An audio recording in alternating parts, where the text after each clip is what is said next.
Hello all welcome back to our channel AD smart medico techies. So ఈ రోజు video ఏంటి అంటే what is medical coding, CPC exam fee and మనకి medical coding చేయాలంటే age limit ఎంత ఉండాలి, eligibility ఏంటి అని టోటల్గా ఈ వీడియోలో డిస్కస్ చేద్దాం. సో ఈ రోజు వీడియోలో మనం డిస్కస్ చేసే టాపిక్స్ ఏంటంటే what is medical coding, eligibility for medical coding, age limit, certifications, CPC exam fee in 2025, CPC exam regular courses versus fast track course, CPC exam pattern and marks weightage, freshers salary, departments in medical coding, companies list for medical coding, designations in medical coding. So ఓవరాల్గా ఈ topics మీద మనమైతే ఈరోజు video చూద్దాం. And నేను మీకు each and every పాయింట్ని క్లియర్గా ఎక్స్ప్లెయిన్ చేస్తాను about medical coding. And first మనం వాట్ ఈస్ మెడికల్ కోడింగ్ చూద్దాం. Turning doctor notes, test results and treatments into special number codes like a language of the health care. Simple అండి, ఒక doctor నోట్స్ని సింపుల్గా alpha numeric number కోడ్స్లో change చేయడాన్ని మనం medical coding అంటాం. And these codes are used for recording a patient medical history, making bills and insurance claims and keeping hospital clinic records organised. So ఈ codes మనకి ఎందుకు use అవుతాయి అంటే ఒక పేషెంట్ మెడికల్ హిస్టరీని రికార్డ్ చేయడానికి and making the bills and insurance claims. And ఈ కోడ్స్ని యూజ్ చేసుకొని ఇన్సూరెన్స్ వాళ్ళు ఈ పేషెంట్ బిల్ అనేది పే చేస్తారు. And keeping the hospital and clinic records organised. So హాస్పిటల్లో మనకి ఈ రికార్డ్స్ అంటే పేషెంట్ యొక్క రికార్డ్స్ అనేవి ఒక ఆర్గనైజ్డ్ మేనర్లో సేవ్ చేయడానికి ఈ కోడ్స్ అనేవి మనకి యూజ్ అవుతాయి. అండ్ మనము ఈ కోడ్స్ని ఎలా బేస్ చేసుకొని ఇస్తామంటే ఐసిడి, సిపిటి అండ్ హెచ్సిపిసిఎస్. ఐసిడిలో వచ్చేసి మనకి డిసీజ్ కోడ్స్ ఉంటాయి. అండ్ సిపిటిలో వచ్చేసి మనకి ప్రొసీజర్ అండ్ సర్వీస్ కోడ్స్ ఉంటాయి. అండ్ హెచ్సిపిసిఎస్లో supplies, drugs and other services అనే కోడ్స్ అయితే మనకి అయితే ఉంటాయి. అండ్ మనం ఈ 3 బుక్స్ని యూజ్ చేసుకొని ఒక డాక్టర్ నోట్స్ని సింపుల్గా ఆల్ఫా న్యూమరిక్ కోడ్స్గా చేంజ్ చేసే ప్రాసెస్ని మెడికల్ కోడింగ్ అని పిలుస్తాము. అండ్ ఇక్కడ చూడండి, medical coding is equals to turning the doctor diagnosis plus test plus treatment into standardised codes using the ICD, CPT and HCPCS which are used for billing, insurance and record keeping. So మనము doctor నోట్స్ని simple alphanumeric కోడ్స్గా change చేసి and ఈ codes మనకి billing purpose కోసం అంటే insurance company ఆ patient యొక్క బిల్ హాస్పిటల్కి పే చేయడం కోసం ఈ కోడ్స్ అనేవి యూజ్ చేస్తారు. సో ఈ ప్రాసెస్ని మనం మెడికల్ కోడింగ్ అంటున్నాం. ఇక్కడ చూడండి, medical coding is like changing A doctor language into the universal number language for health care, building and insurance. So simple అండి, ఒక డాక్టర్ నోట్స్ని ఒక సింపుల్ హెల్త్ కేర్ లాంగ్వేజ్లో కోడ్స్ ఫామ్లో మనం కోడ్ చేయడాన్ని మెడికల్ కోడింగ్ అంటాము. అండ్ ఈ కోడ్స్ ఎందుకు యూజ్ చేస్తారంటే ఇన్సూరెన్స్ కంపెనీ వాళ్ళు ఆ పేషెంట్ యొక్క బిల్లుని క్లెయిమ్ చేయడానికి యూజ్ చేస్తారు. అండ్ మీకు ఇంకా క్లారిటీగా అర్థం అవ్వడం కోసం నేను ఇక్కడ ఒక ఎగ్జాంపుల్ చెప్తున్నా చూడండి.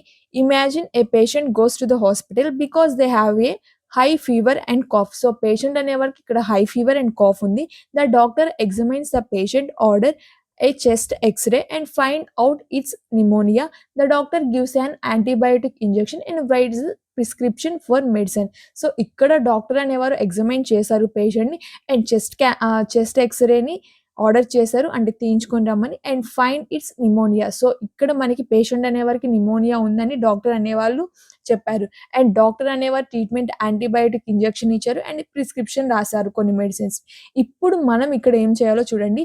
Now everything the doctor did, the disease pneumonia, the test X ray and the treatment injection and medicines is return in the patient file. So ఇక్కడ మనకి పేషెంట్ అనేవారు డాక్టర్ని ఎలా ట్రీట్ చేశారు అనేది డాక్టర్ అనేది ఒక నోట్స్ ఫామ్లో రాస్తారండి.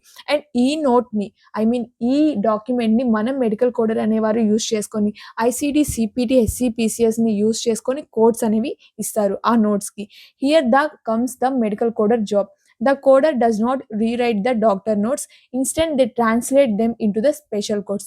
సో ఆ నోట్స్‌ని బేస్ చేసుకొని మెడికల్ కోడర్ అనేవారు ఐసీడీ, సీపీటీ, హెచ్‌సీపీసీఎస్‌ని యూజ్ చేసుకొని కోడ్స్ అనేవి ఇస్తారు. A code for the diagnosis ICD book pneumonia, a code for the X-ray test CPT book, a code for the injection and medicine HCPCS book. So ఇక్కడ మనకి disease నుంచి ICD, procedure and service నుంచి CPT book నుంచి and మనకి injection, medication అనేవి HCPCS book నుంచి మనం code చేస్తాం. These codes are then sent to the insurance company so the hospital can get paid and the patient medical history stays properly recorded. So ఇక్కడ ఈ కోడ్స్‌ని insurance company వాళ్ళు use చేసుకొని ఆ పేషెంట్ యొక్క బిల్‌ని ఆ పర్టిక్యులర్ డాక్టర్‌కనేవారు పే చేస్తారు. అండ్ మనకి ఈ పేషెంట్ యొక్క మెడికల్ హిస్టరీ అనేది ప్రాపర్‌గా రికార్డ్ చేస్తారండి హాస్పిటల్ వాళ్ళు. అండ్ ఇక్కడ చూడండి మనం ఒక మెడికల్ కోడింగ్ జాబ్ చేయాలంటే మనకి ఎలిజిబిలిటీ క్రైటీరియా ఏంటంటే all graduates with life science background. So, మీరు ఒక లైఫ్ సైన్స్ బ్యాక్‌గ్రౌండ్ అయ్యి మీరు గ్రాడ్యుయేషన్ కంప్లీట్ చేస్తే మెడికల్ కోడింగ్ అనేది మీరు ఎలిజిబుల్ అవుతారు. And non life science with CPC. మీరు ఒక నాన్ లైఫ్ సైన్స్ డిగ్రీ ఉన్న బట్ ఒక సీపీసీ ఎగ్జామ్ అటెంప్ట్ చేసి పాస్ అయినా కూడా మీరు మెడికల్ కోడింగ్‌కి ఎలిజిబులే. కాకపోతే ఇప్పుడు మన 2025లో కొన్ని కంపెనీస్ అయితే మీరు నాన్ లైఫ్ సైన్స్ అయ్యి సీపీసీ చేసినా కూడా రిజెక్ట్ చేస్తున్నాయి. Because of the high competition.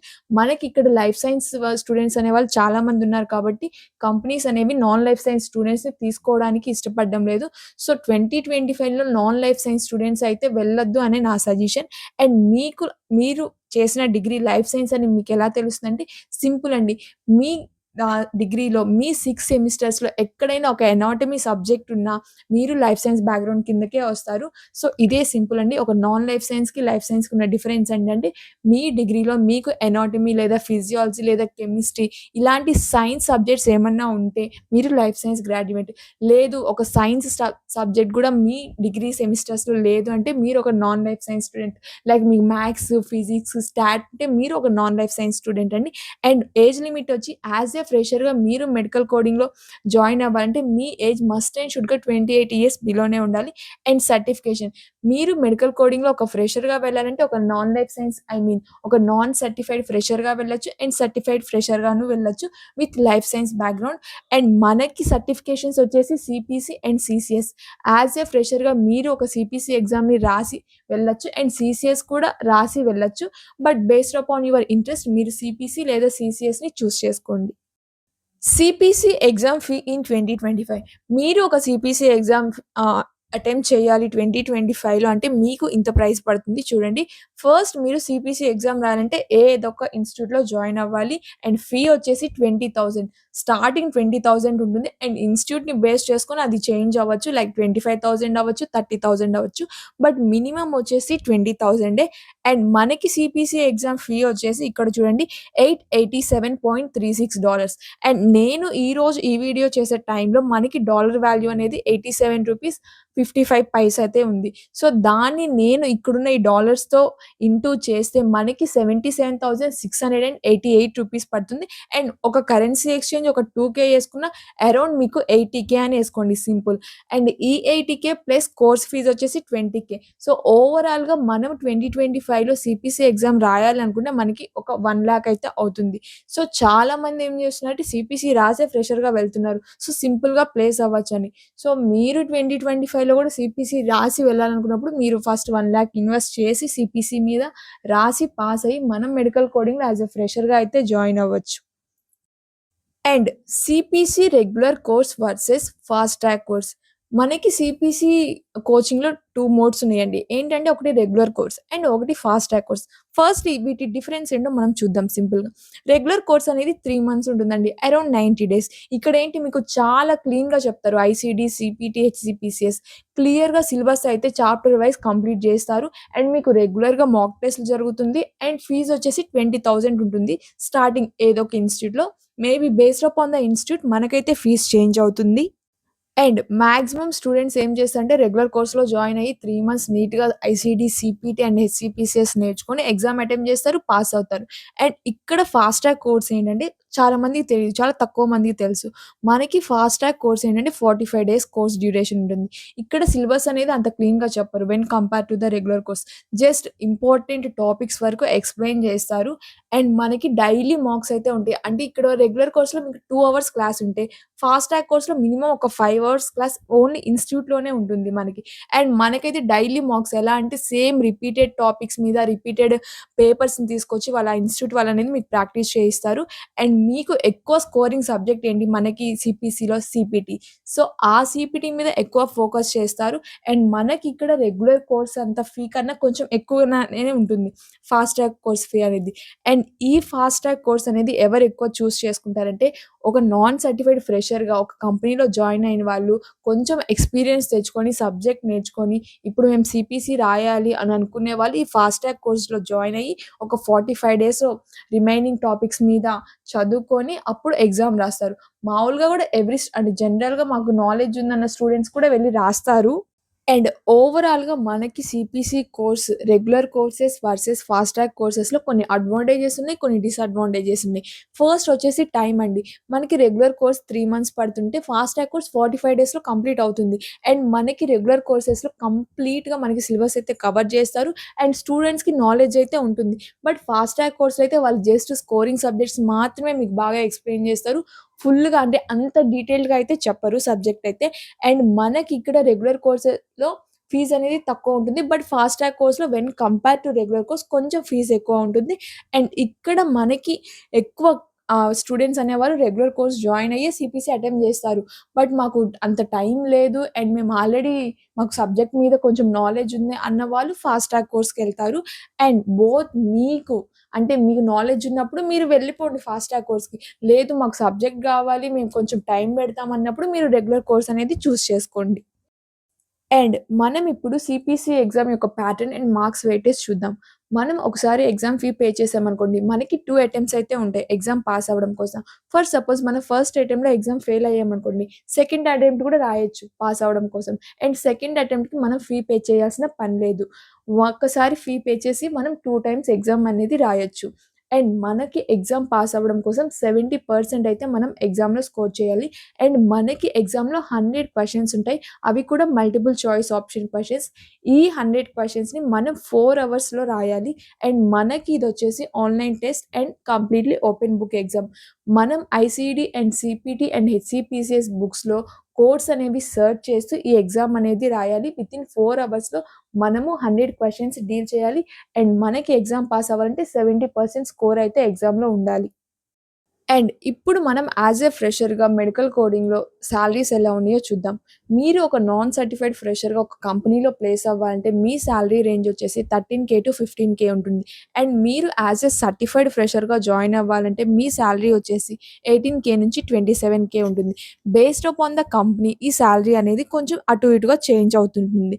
So, మీకు ఇప్పుడు డిపార్ట్మెంట్స్ మెడికల్ కోడింగ్‌లో ఎలా ఉంటాయో చూద్దాం. Inpatient coding, outpatient coding, emergency department, surgery and radiology coding, home health coding, pathology coding and anaesthesia coding, ఈఎన్ఎం, HCC coding, denials and auditing and IPDRG coding. So, మనకి ఇవన్నీ medical కోడింగ్‌లో ఉండే departments. మీరు as a ఫ్రెషర్‌గా ఒక కంపెనీలో place అయితే, ఆ కంపెనీలో రన్ అవుతున్న ప్రాజెక్ట్‌ని బేస్ చేసుకొని, ఆ కంపెనీ వాళ్ళనేది మీకు డిపార్ట్మెంట్ అనేది అసైన్ చేస్తారు. మాక్సిమం ఎంఎన్‌సీ కంపెనీస్ అయితే మీకు హెచ్‌సీసీ డిపార్ట్మెంటే ఇస్తారు. సో, చాలామంది ఫ్రెషర్స్ హెచ్‌సీసీ డిపార్ట్మెంట్‌తో స్టార్ట్ అయ్యి, క్రాస్ ట్రైనింగ్ తీసుకొని వాళ్ళకి ఏ డిపార్ట్మెంట్ అయితే ఇంట్రెస్టింగ్‌గా ఉంటుందో లైక్ ఐపీడీఆర్జీ లేదా సర్జరీ లేదా ఈఎన్ఎం. సో, ఆ డిపార్ట్మెంట్ మీద క్రాస్ ట్రైనింగ్ తీసుకొని మళ్ళీ వాళ్ళ కెరియర్ అనేది స్టార్ట్ చేస్తారు. సో, మీరు చాలా ఇన్‌స్టిట్యూట్ బ్రోచర్స్‌లో అయితే చూసుంటారు. Cross training for IPDRG, cross training for surgery, ఈఎన్ఎం, రేడియాలజీ అంటే సో, అదే అండి ఈ మీనింగ్. మాక్సిమం ఫ్రెషర్స్ అనేవాళ్ళు హెచ్‌సీసీతో స్టార్ట్ అయ్యి కొంచెం బెటర్ సాలరీ కోసం ఈ క్రాస్ ట్రైనింగ్ తీసుకొని డిపార్ట్మెంట్ అనేది షిఫ్ట్ అవుతారు. సో, మీకు ఇంట్రెస్ట్ ఉంటే మీరు కూడా షిఫ్ట్ అవ్వచ్చు. లేదు మాకు హెచ్‌సీసీ కంఫర్టబుల్‌గా ఉందంటే ఇంక మాక్సిమం అందరూ హెచ్‌సీసీతోనే మీరు వెళ్ళిపోవచ్చు. బట్ హెచ్‌సీసీలో ఏంటంటే మనం ఒక 10 ఇయర్స్ ఎక్స్‌పీరియన్స్ వచ్చినా మన సాలరీ అనేది ఒక పర్టిక్యులర్ పాయింట్ దగ్గర ఆగిపోతుంది. గ్రో అవ్వద్దు. సో, అందుకని ఎక్కువ మంది హెచ్‌సీసీ కన్నా అదర్ డిపార్ట్మెంట్స్‌కే ఎక్కువ ప్రిఫరెన్స్ ఇస్తారు. సో, మీరు యాస్ ఎ ఫ్రెషర్‌గా సర్టిఫైడ్ ఫ్రెషర్‌గా జాయిన్ అవ్వాలంటే ఒక మంచి డిపార్ట్మెంట్ ఉన్న కంపెనీని చేసుకోండి. అదర్ దాన్ హెచ్‌సీసీ అనేది నా సజెషన్. అండ్ మనం ఇప్పుడు మెడికల్ కోడింగ్ హైర్ చేసుకునే కంపెనీ లిస్ట్ అనేది చూద్దాం. సో, ఇక్కడ చూడండి నేను 20 కంపెనీస్ ఇక్కడ పెట్టాను. Omega health care, Optum, R one RCM, Vee technologies, GeBBS, Access health care, AdventMed, Cotiviti, Augustus, Medicode, Spy health, Chirok, IKS health care, Corro health, AGS solution, eClat, NTT data, Lagex Lagex solutions, doctors, IQRCM. So, ఇవి వచ్చేసి మనకి health care companies. And ఇవి మనకి as fresher medical కోడర్‌ని hire చేసుకునే companies అండి. And ఇక్కడ చూడండి రిమైనింగ్ కంపెనీ లిస్ట్ అయితే ఉంది. సో, ఓవరాల్‌గా మనకైతే ఇండియాలో 40 ప్లస్ కంపెనీస్ ఉన్నాయి. మెడికల్ కోడర్‌ని ఫ్రెషర్స్‌గా హైర్ చేసుకునే కంపెనీస్. సో, ఈ హెల్త్ కేర్ కంపెనీస్‌లో మనమైతే మెడికల్ కోడింగ్ జాబ్ ఆపర్చునిటీస్ అయితే ఉంటాయి. సో, మీరు సీపీసీ చేసి ఒక మెడికల్ కోడింగ్ ఫ్రెషర్‌గా వెళ్ళాలంటే సో, ఈ కంపెనీస్‌లో అయితే ట్రై చేయండి. Designation in medical coding. So, మీరు యాస్ ఎ ఫ్రెషర్‌గా ఒక కంపెనీలో జాయిన్ అయితే మనకి మస్ట్ అండ్ షుడ్‌గా ఆ కంపెనీ అయితే ట్రైనింగ్ ప్రొవైడ్ చేస్తుంది. ఆ పీరియడ్‌లో మనల్నయితే మెడికల్ కోడింగ్ ట్రైనీ అంటారు. ఆఫ్టర్ దట్ మనకి సక్సెస్‌ఫుల్‌గా ఆ ట్రైనింగ్ పీరియడ్ కంప్లీట్ చేసుకొని ఫ్లోర్ మీదకి వెళ్తే మనం జూనియర్ మెడికల్ కోడర్ అని పిలుస్తారు. And then associate medical coder and then senior medical coder and then subject matter expert and then quality analyst and coding auditor and team lead. So, roles అనేవి మనకి medical కోడింగ్‌లో ఇలా అయితే ఉంటాయండి.